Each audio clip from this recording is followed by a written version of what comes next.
वर्तमान बॉलीवुड रे आउ जणे अभिनेत्री विवाह बंधन रे बांधि होछंती। तेबे से हेले शाहरुख खान का अभिनीत फिल्म डोंकी रो अभिनेत्री तापसी पन्नू। तेबे तापसी तांकर बॉयफ्रेंड माथियास को विवाह करिसंती। ए कथा को नै तापसी पन्नू गत किछि दिन हेबो हेडलाइन रे रहिथिले। गत 10 वर्ष धरि डेटिंग करुथबा ए दंपति मार्च मासरे विवाह करबाको जाउथिले। आ वर्तमान रो रिपोर्ट हिसाब रे तापसी पन्नू एवं माथियास बोंको मैरिज रो कार्यक्रम मध्य सरि जायछि। तापसी पन्नू भारतीय बैडमिंटन टीम रो कोच माथियास बोंको मार्च 23 तारिख रे विवाह करिथबा जणा पड़िछि। तेबे उदयपुर रे सिख एवं ख्रिस्टियन रीतिनीति अनुसार तापसी एवं माथियास विवाह बंधन रे बांधि होइछथि। तेबे विवाह रे तापसी पन्नू एवं माथियास बोंकर परिवार एवं घनिष्ठ बंधु उपस्थित रहिथिले।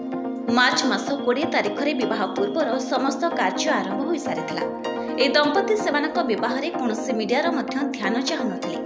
सेथिपाई दुहे विवाह रे बाहरु काहाकू मध्य निमंत्रण दे नथिले। एमिति मध्य कुहा जाउछि कि सेमाने दुहे मीडिया एवं लाइमलाइट ठारो दूर रे रहबाकू चाहुथिले। सेथिपाई सेमाने एभଳି भाबरे मैरिज करिसंती।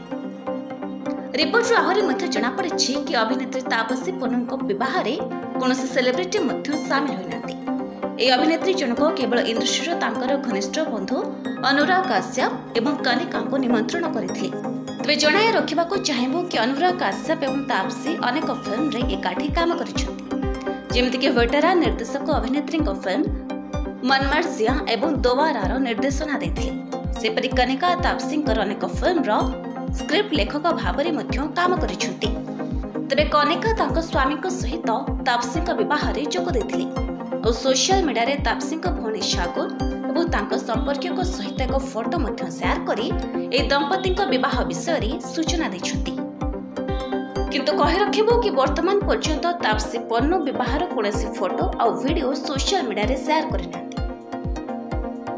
ब्यूरो रिपोर्ट न्यूज़ वार।